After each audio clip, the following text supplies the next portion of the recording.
તો સુરેન્દ્રનગર વઢવાણ નગરપાલિકાએ ₹5 કરોડના ખર્ચે નિર્માણ કરેલા જિલ્લા પંચાયતથી નવા સર્કિટ હાઉસ સુધીના નવનિર્મિત પુલનું લોકાર્પણ કરવામાં આવ્યું.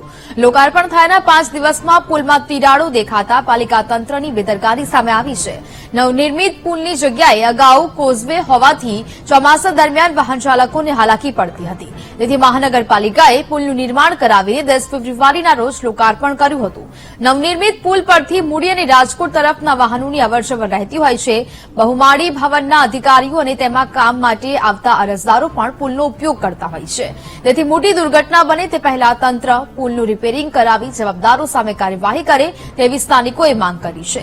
નવનિર્મિત પુલમાં માત્ર સામાન્ય તિરાડો પડી હોવાનું સ્વીકારીને સ્ટ્રક્ચરમાં કોઈ ખામી નહીં હોવાનું પાલિકા પ્રમુખે જણાવ્યું હતું. જ્યારે તિરાડો પડવા અંગે થર્ડ પાર્ટી ઇન્સ્પેક્શન કરાવીને તપાસ કરવાની તેમણે ખાતરી આપી છે.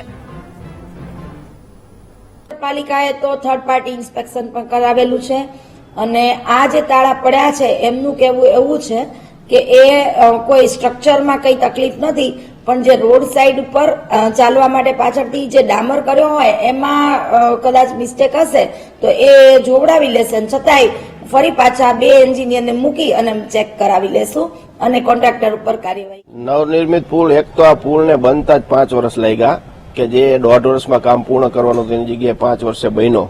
બની નહીં તે કેટલો ટાઈમ સુધી એમને પડ્યો રાખ્યો ને પછી ઉદઘાટન કર્યું અને ઉદઘાટન કરવાથી બીજે દિવસે વાહનો પસાર થયા તો એમાં તિરાડો દેખાવા માંડી, મોટી મોટી તિરાડો. એટલે સીધું જ નજરે સ્પષ્ટ દેખાય છે કે આમાં કામ ગુણવત્તા વિનાનું થયેલું છે. ભ્રષ્ટાચાર 100% આમાં ભ્રષ્ટાચાર થયેલો દેખાય જ છે. જો આ પુલ ઉપર બાયપાસ છે, આ સર્કિટ હાઉસ થી ધાંગધ્રા જવા માટે ભારે વાહનો અહીંથી પસાર થવાના છે. કાલ સવારે કોઈ અકસ્માત બન્યો, દુર્ઘટના ઘટી તો આનું જવાબદાર કોણ?